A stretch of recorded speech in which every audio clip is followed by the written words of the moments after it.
Dale Carnegie is one of my heroes, and he used to tell a story about two woodcutters who would go to the woods to chop wood.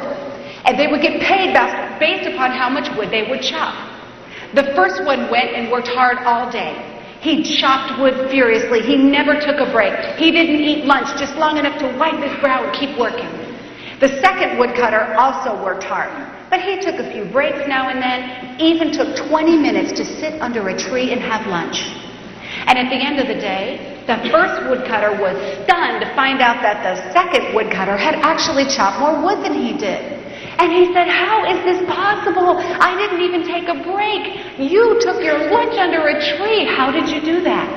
The second woodcutter said, "What you didn't notice is that while I was taking my lunch, I was sharpening my axe."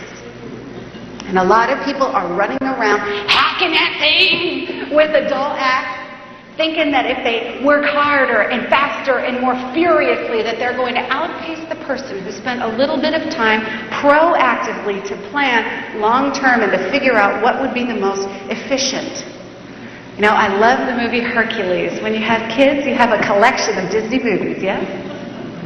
There's a scene in the movie Hercules where he is battling the Hydra, a mythical creature.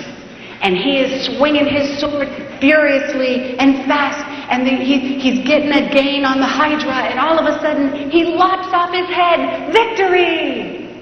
And then 3 spring up in its place. 3 more heads. Oh, so he fights harder, and he fights more quickly. He lops those 3 heads off, and now he has 9 heads.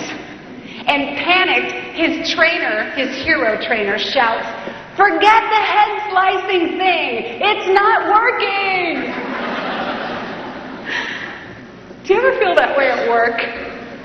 You delete one email and 3 pop up. Jeez. You finish one project, your boss gives you 3 more. You return a voicemail and there's 3 more, right? And we feel so overwhelmed by work that we work harder and we work faster, and work starts to spill over into our night times and into our weekends, and we are desperately trying to give up. Forget the head slicing thing. It's not working. If you had a 30-hour day, would that help? Would you get so much more done? Would your 30-hour day soon become just as busy as your 24-hour day is now? You'd probably just fill it up. There'd always be more projects to start and people to see and places to go and calls to make. So the reality of time is that there will never, ever be enough time. You will never finish. And for a lot of people, that's really good news. Because I really believe there is time to do the things that are truly important. And the hard thing is to figure out, what do you do with the rest? How do you delegate, simplify, streamline, eliminate? Have you ever asked the question, if I didn't do this task, would anybody notice?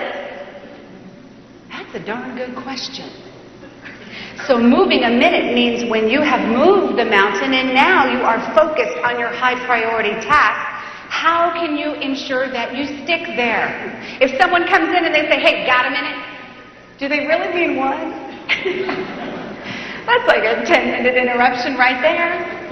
So learning how to open your mouth and saying, "You know, I have my back up against the wall right now on this deadline. I would love to talk with you about this. Can I call you at 3? And let them see you write it down. And they walk out going, "I have an appointment." And that feels psychologically like you've taken care of them. It means not multitasking. If you're supposed to be finishing that project, that report summary by noon, and it's 8 o'clock now, a lot of people get in there and say, "Okay, let's see, I'm going to start that report. No, need a latte to get me going. Go to Starbucks, get a latte, come back. Okay, where was I? Oh yeah, meeting notes. They're in here somewhere. Oh, look, here's the supply order. Oh, forgot to fax that. Better go do that right now. Here, fax the supply order, back over here. Where was I? Oh yeah, meeting. Where? Okay, here's my meeting notes. Oh, it doesn't have those stats. I should check my email, because Karen emailed the report for the meeting last week. They'll be there. Let's see where. Oh, 8 new messages. I should check them. Where was I? Oh, good. Meeting notes. Okay. Oh, here they are. Oh, look at that. She doesn't have the statistics in there. I'll just call her and say, "Hi, Karen, you know, I really What? Oh, tickets for the show. You're kidding. How did you get those? What time? Oh, 4 o'clock. I'd love to. Oh, thank you. I'll see you then. Okay. Oh, dude, stats for the meeting. Oh, voicemail. Gee, I'm going to do it myself. Calculator. Oh, my gosh. Look at this drawer. This is a mess. Can't find anything. I should clean it. Oh, my gosh. Oh, John, hi. It's 12. Oh, time for the meeting? Oh, I just seem to get anything done today. I just don't know what's going on.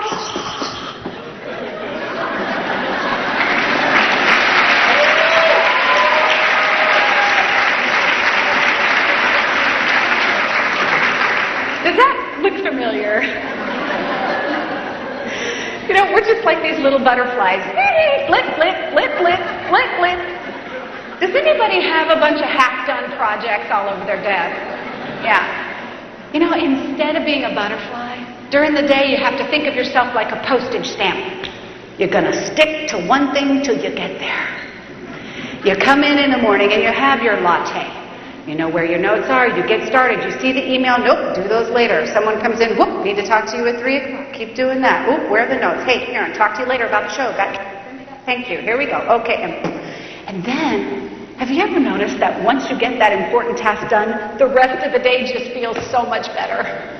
Have you ever noticed how freeing that is to have that sense? So move a minute. Make sure when you've moved the mountains that you are now focused on your goals. Watch the interruptions. Watch the multitasking. Ensure that you are making every minute, every moment count.